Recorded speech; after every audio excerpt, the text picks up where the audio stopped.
you go out with the idea it may never come back. So to be home is like, whew, I made it home. After being in California for over 2 months, Dan Maurer is glad to be back in Michigan.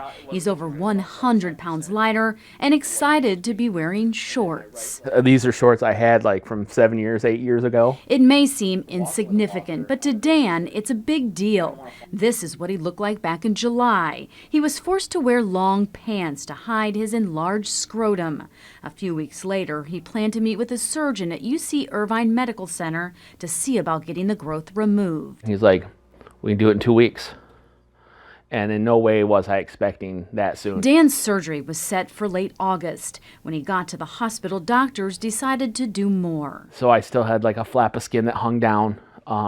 Even once they were to remove the scrotal lymphedema, I would still have problems urinating, cleaning, keeping that area clean. So they're like, you know what, let's remove this area so we don't run into problems. The day of Dan's surgery was an emotional one. He talked to his wife and mom who were by his side. That I loved him.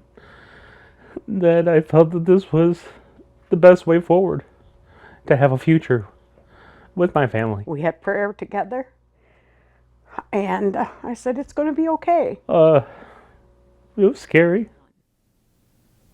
The surgery lasted 16 hours and it was considered a success.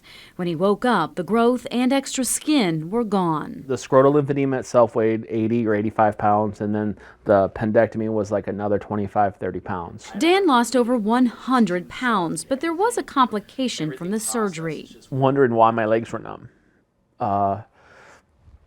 Thinking that's not right. Doctors disturbed a nerve, and Dan had trouble walking. Essentially, I'm going to have to reprogram my legs to walk again. And the fact that Dan couldn't walk presented a whole new challenge for him here at home.